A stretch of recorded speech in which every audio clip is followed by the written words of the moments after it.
And we're back in the car on a Tuesday in June like we never left. I'm going to skip the exaggerated warm-up, and I'm just going to kind of jump right into it. I was going over some of the episodes, and I realized there are a good number of films that I believe rise to the level of great movie that I just haven't really discussed in any large extent. There are certain films that are just always going to come up when you're discussing, for example, a certain filmmaker. Like if I don't do, and I haven't done an episode on Raging Bull, in the context of Martin Scorsese's career, Raging Bull is going to come up. And so I was thinking about David Cronenberg films, which I have not discussed. I didn't discuss, or I haven't talked about A History of Violence. I haven't talked about Eastern Promises. I haven't talked about Videodrome, I briefly mentioned the just horrifying, and not in a good way, The Brood. That's literally 2 hours of my life. I wish I could go back and never see the movie The Brood. But my favorite David Cronenberg film is The Fly, and I haven't talked about it. I haven't done an episode on it. I've mentioned it, in kind of indirect ways with regards to other body horror films and other sort of classics of the form, but I figured, why not today? I got a ride home here, and why not discuss, as it approaches its 40th anniversary, it was released, I believe, August 15, 1986, David Cronenberg's The Fly, starring, of course, Geena Davis, and one of the all-time great performances from Jeff Goldblum. And the film was a significant box office hit. The budget and marketing push doesn't seem to have exceeded $15 million. That's the best guesstimate for the budget and the marketing push, when it got into theaters. And the film grossed between $60 and $61 million at the box office. Again, it's not just the amount of money that a movie grosses. What is the gross relative to cost? So this film was a significant hit. And if you try and look for the budget, you can see that this movie was not necessarily, it's not shot as if it's a big budget. Many scenes are just a couple of characters in a single location. That's one way to keep the budget down.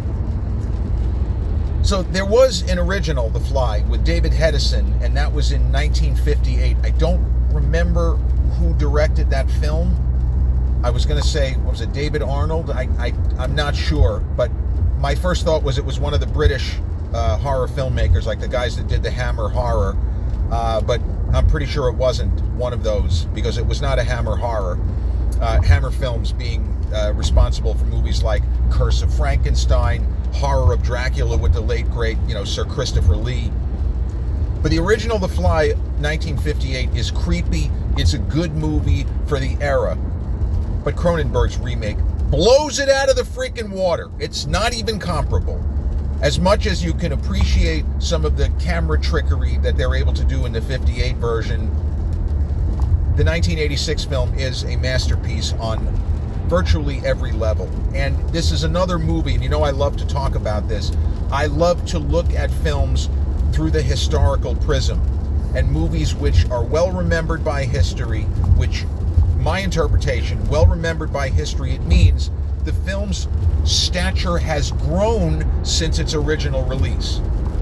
And then you have movies that have somewhat shrunk in stature since being released. And a good primary example from more recent era, I still love the movie Shakespeare in Love, but the further away we get from it, that was 1998, the more it looks like Spielberg should have taken Best Picture as well as Best Director. Shakespeare in Love is considered to be a movie that is good, but was not quite worthy of all of the adulation that it received, at the time.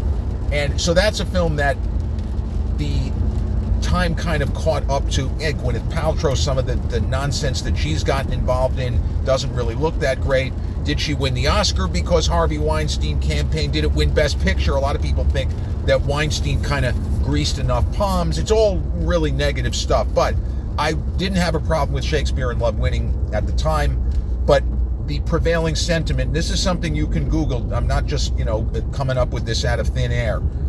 Shakespeare in Love is now seen as a non-deserving winner of the prize. And oddly enough, Saving Private Ryan, a film that I like, but I didn't love it. I don't have it in my Spielberg top 5. I don't even know if I have it in my Spielberg top 10. But the estimation of that film has only grown with time. So The Fly got good reviews on balance when it was released. A little bit of its thunder was stolen as far as the kind of horror market, because James Cameron's Aliens was still tearing it up at the box office. And although that's more of an action movie, I mean, the Alien Queen, there's a lot of elements of the insect world on Earth. Like, this is not an accident that they did it that way. And the special effects for The Fly, there were certain bits of effects work which in any other year they would have swept all of the technicals, but they just had the misfortune of coming up against James Cameron. And as great, as incredible as is the progression of Brundlefly, the Alien Queen is one of the best creations, period, in the history of cinema. That's in the top 5. That's how extraordinary that model is. That animatronic, if you want to call it an animatronic. It looks like the real fucking thing. And it still it'll freak anybody out. You can't believe what you're seeing. The drooling, the breathing, extraordinary. But The Fly doesn't go the way you think. And when you settle in to watch it, and you go on YouTube and you check out some of the movie reactors, particularly young people, let's say you could say under 40, but there are many really good reactors that are even younger than that. And their expectations are, they have the general idea, they've seen clips on social media, Jeff Goldblum, a character, everybody knows him now with so many of the different films, with the Wicked movies, and obviously his hilarious turns in the MCU as the Game Master, I forgot his name. But everybody knows Jeff Goldblum. The assumption here is that young Jeff is going to do these crazy experiments and he's going to transform himself immediately. Something's going to go wrong and he's going to turn into a fly. That's not how this movie develops. And the slow disintegration of Seth Brundle's body is a big part of the film as you're watching it, but it's an even bigger part when you think about the film, when you think about what Jeff Goldblum is able to do. And it is true that his performance was overlooked in many cases back then. But the more time that has gone by, the more you can just appreciate the almost staggering level that he puts forth, the level of concentration, of focus, and how much Seth Brundle seems more real as he starts to transform. And the transformation, the slow degradation, disintegration of the human form as he begins to turn into, at least half of an insect. He doesn't turn into 100% insect. That's the whole point. He becomes Brundlefly. He does not just become fly. It is a great horror film. It is a growing older paranoia film, if you want to go there. It is a doomed romance film. It's an interesting period piece from the perspective of some of the clothing choices and the hair. And it is a meditation on life and love. And in a weird way, how much would you give up to have something as perfect as the moments of genuine interpersonal connection between Jeff and Gina in the world of this film? And, well, not all of you know, but they were married in real life. And even though Jeff has long been married to Emily, the sense that I get is that he and Gina Davis are still on good terms all of these years later. The film is beautiful, terrifying, and profoundly sad. And you don't normally get that in a horror film. And I think probably one of the reasons why many critics they didn't appreciate it as much. And there were critics who simply didn't get it. The Newsday lead critic, Jack Matthews, who was a great film critic, Like, he was a top-end guy. Jack Matthews is almost on the Roger Ebert level. He was a great critic, always made incisive points. But he saw the film for what it was, but it just didn't hit him the way that it should have. He said, it's an odd mixture of gore, love story, and philosophy. Yeah, that's it. Way to go, Jack. Why did you give it 2 stars out of 4? I don't know. Somehow it didn't land for him. All of those elements which the movie has, to its credit, he saw almost that there was too much going on, as opposed to just enough to make a masterpiece.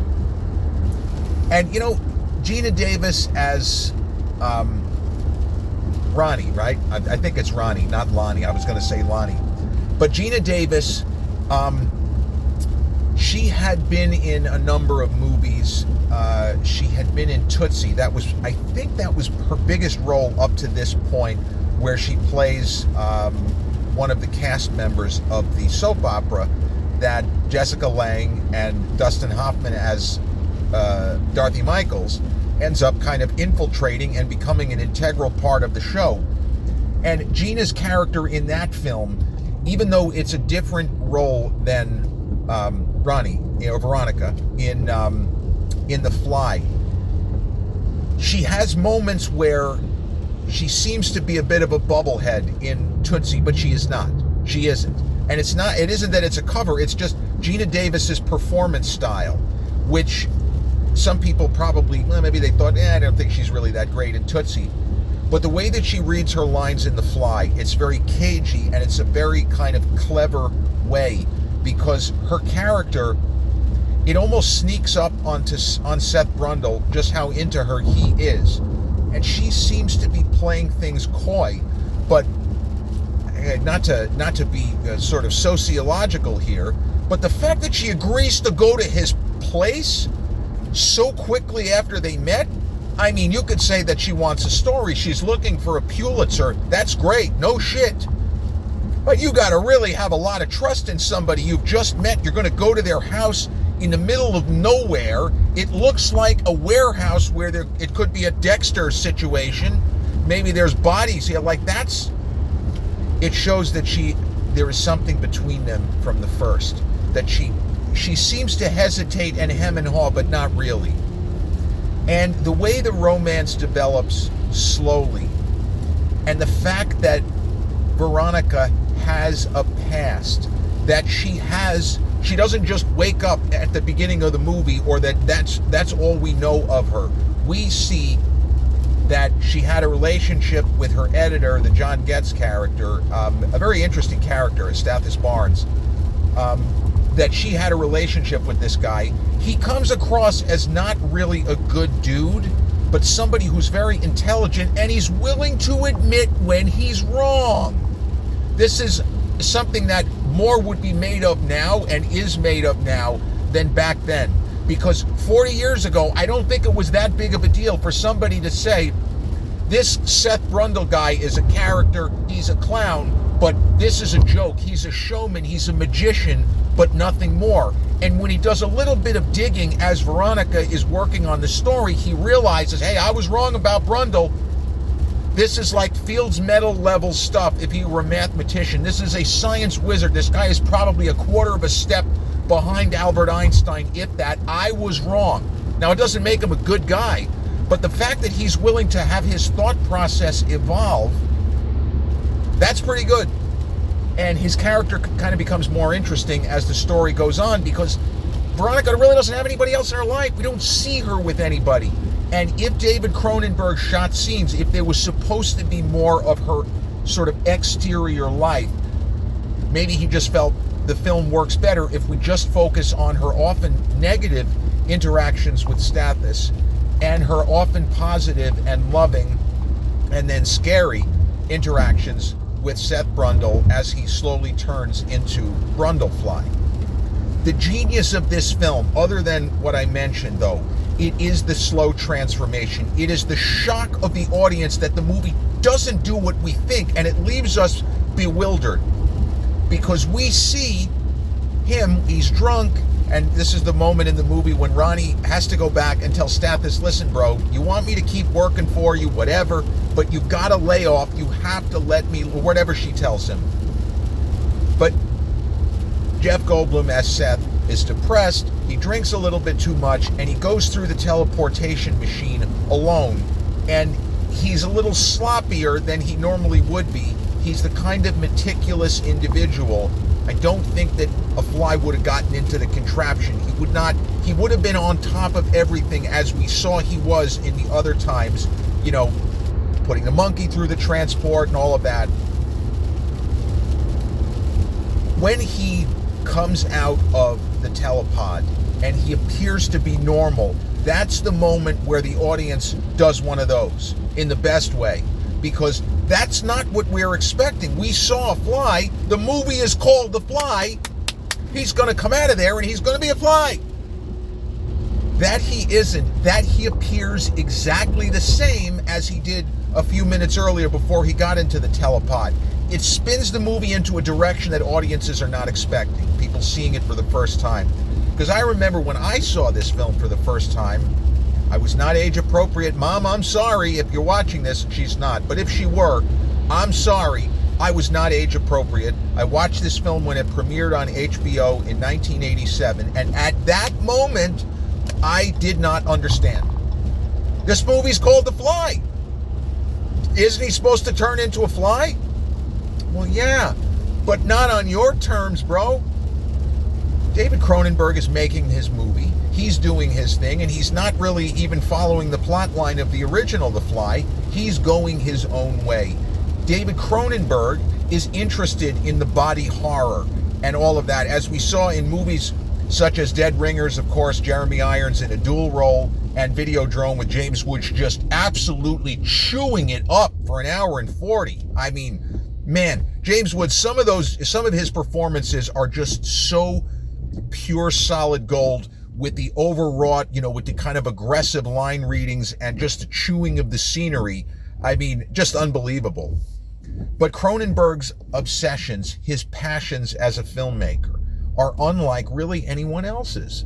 And I remember watching Candyman, the reboot, which wasn't a reboot, it was a direct sequel to the 1992 original, but Nia DaCosta, the filmmaker, the way that she chose to make Candyman from 2021 that was supposed to come out during COVID, she focuses on the body horror, that the Yahya Abdel-Mateen character, his body begins to almost decompose. And it's done in a way that is very similar to how Seth Brundle starts to fall apart slowly, and then domino effect, snowball effect, and then everything just goes haywire. It seems like all at once, but it's just a slow, horrifying progression. And it takes him a while to realize that this is going on. He thinks that whatever weird manifestations have to do with just the teleportation machine, but as he says to her when he flips out on her, "Do I look sick to you? I'm doing back handsprings. I'm not a fucking gymnast." He doesn't say that, but we see him do these crazy acrobatics because his agility is suddenly off the charts. He's Mitch Gaylord from 40 years ago, or any of the top gymnasts. It's totally insane what he's able to do. But those moments, unfortunately, are fleeting. The moments of super achievement, because it's not happening for a good reason. He thinks it is, but then he realizes as he pokes into his own work and not so much the research, but when he goes back and he runs through the sequence of the teleportation on the night in question, he realizes that, okay, there was a fly in with me. Well, what happened to the fly? Did Brundle absorb fly? No.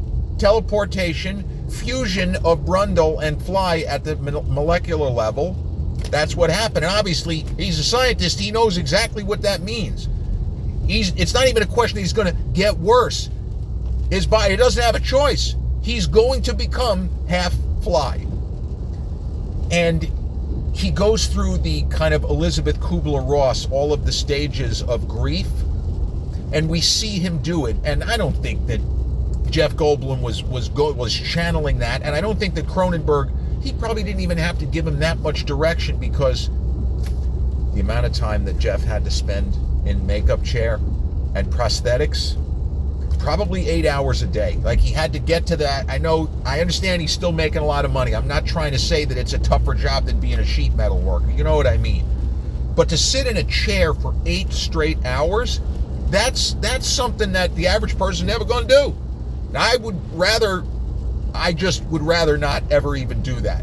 And I don't blame actors who take roles where they could, like we joke about Adam Sandler, he could just show up in his regular clothing and shoot his scenes.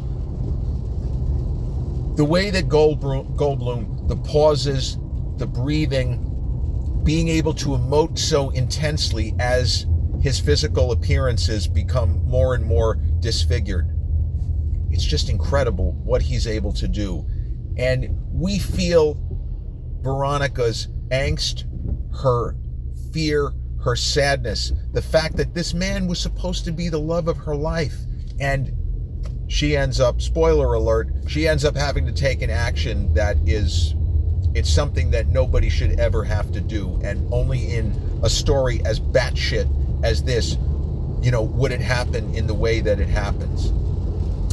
There was a sequel in '89 with Eric Stoltz. It's just okay. I mean, somehow it seems grosser than the first one. All of the gore in Cronenberg's film, none of it to me feels out of place. It all feels as if it's in service to the story. One thing I did also want to point out, it's kind of a bit of a show-stopping sequence after Seth and Veronica have had their just terrible fight, needless, awful fight, if you want to call it a breakup, whatever.